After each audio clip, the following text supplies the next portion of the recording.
or the Greater Cleveland Marketing Association is trying to do this new marketing campaign for Northeast Ohio. Cleveland's obviously going to be the epicenter of it. But if you could do a slogan for Northeast Ohio, what would it be? You see Pittsburgh, imagine.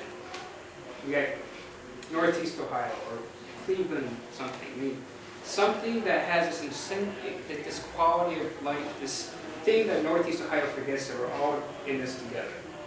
From Youngstown to Cleveland. Some slogan, something to put.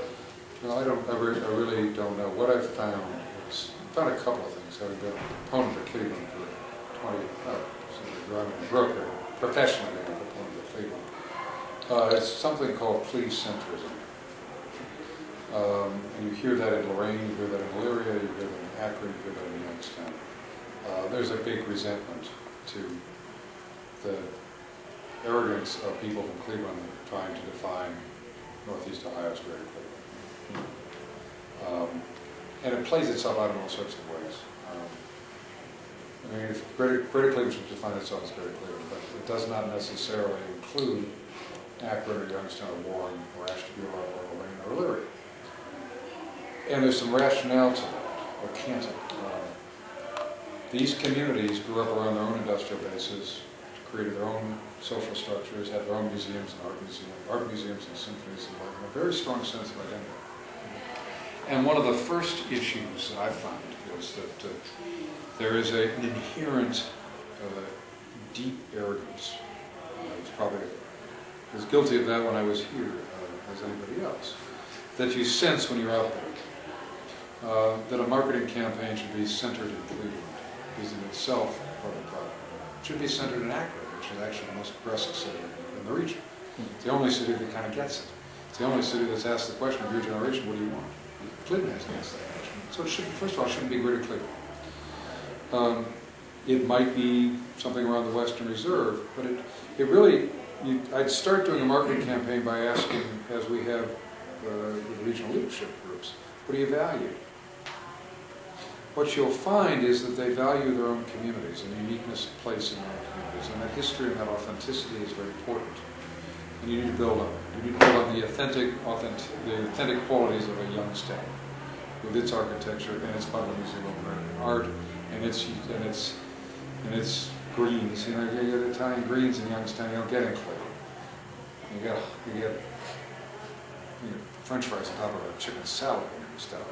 Okay, what is this? But there's a certain character and quality that's very special. I don't think you can sort of mishmash it all into something called Northeast Ohio or Greater Cleveland and get any buy-in outside of the business elite of Cleveland. But I think if you start modestly asking what's of value, you find that authenticity, the landscape is very, very, very important. When we've asked people throughout, we deal with 12 leadership programs throughout Northeast Ohio. Now we bring them together once a year for regional day. We've now done 4. And we ask people what they value. What do they take Aunt Sally from San Diego to see? Well, they take Aunt Sally in Youngstown, Ohio to see Mill Creek. They take Aunt Sally to see Cascade Park and Ely Park in Elyria. They go to Metro Parks and the Rock and Roll Hall of Fame here. They go down to Stan Hewitt Hall in Akron. Well, there's a network of places that's very special. Maybe you can take a networked construct and say, we have Major League and Minor League. We have the Cleveland Symphony, which is important as a Cleveland asset. But it's remarkably important as an asset for the region because it supports the audience, and is supported by the audience, of the Youngstown Symphony, of the Akron Symphony. You cannot play bad music in Youngstown, Ohio, because the same audience goes to see Von Dockning. And will go to Blossom. It's a Major League, Minor League. But yet when you talk to the people who run the Cleveland Orchestra and ask you to talk to anybody else, they say, well, maybe we talk to Pittsburgh. What are we saying?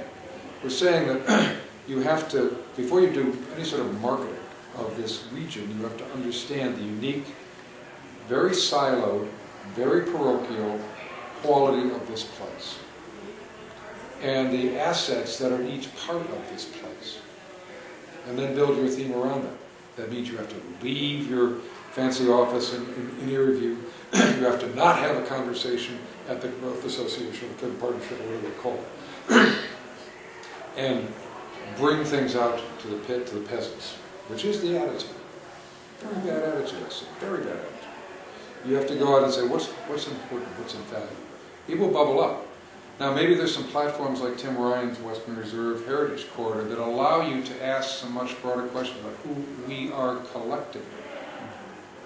But we are New England, we are Virginia, we've been that way since the 1700s, we are Appalachia, we are pierogies, we have strong Orthodox roots in some parts, we have strong fundamentalist Christian roots in some parts, we have a lot of diversity, we have networks of ethnic communities, we have authentic, rich architecture, we have a sense of place in our communities, and we have an ability to talk to other communities. But it means thinking broadly, and it does not mean going to the Cleveland Foundation, getting a bunch of money and hiring an advertising agency to come up with a marketing theme. That's no different than what was done in the Voinovich years when Cleveland's a plum. If it does not come up authentically and collegially, it will die like every other campaign, and we'll waste more money, and we will not get across. If you wanted to find, now there is a greater Cleveland, and it is basically the NEOhio service area. It is basically, if you look at the casino gambling vote, you probably get a good sense of what Greater Cleveland is. It's Cleveland, and it's Medina County, and it's Lake County. That's Greater Cleveland. Lorain County is its own world. Its own community college. It voted against casino gambling because the power brokers in Cleveland came up with a way of dealing with it that iced out Lorain County. So, you know what? It didn't work. And you know what? They're very proud of being quite different and quite separate and quite unique with their own community foundations and their own institutions and their own community college, and they're doing very well, and they're going to do better because you know what's happening? Everybody's leaving Cuyahoga County and going to Lorain County. They're going to do very well in the next 35 years. But Lake and Medina had less of a sense of identity. They didn't have the industrial base, and they identify more with food. Geauga seems to have its own sort of sense of identity around rural. Summit and Portage, that's Akron. Then there's Stark, that's Canton. Canton's not Akron. Canton's Republican. Akron's Democrat. Okay. Canton's Timken, huh? Okay. Different institutions, different politics. I'm going to tell you. Warren is Warren and Youngstown is Warren. There's hard lines. That was a big deal for the people in the Trumbull 100 to invite the president of Youngstown State University and the guy who runs the planning operation into Warren to talk about Youngstown 2010. You sit here in your ivory towers and think about the region, and you don't realize the fragmentation and the siloing and the historic strengths and resentments that are in each part, between Lorain and Elyria, between Youngstown and Warren. How the hell do you do a regional marketing campaign when you don't understand the region? You don't listen to the region, you don't talk to the region, you don't drink beer with the region, you don't have pierogies with the region. You don't do anything in the region. You don't even go out to the Youngstown Symphony, or the Cantons, or the Akron Art District, any of the things that people in those communities are very proud of. Because it's not the Cleveland Museum of Art. What do they have in the Butler Museum of American Art but one of the world's greatest collections of American art? And who's cross-marketing that? Nobody. Nobody cross-markets the art museums, the conservatories. This is a phenomenally rich place. And the Cleveland institutions are the major league, but there's a very rich and robust minor league that the people, I mean, the Indians, bless their hearts, would never ignore their farm team. But the Cleveland Symphony and the Cleveland Museum of Art ignore their farm teams. They don't even know they exist. They don't even know the networks that are there around which you build a unique regional identity, a unique sense of place that had to find strength in that diversity, find strength in that cycle. But that's not what comes out of Cleveland.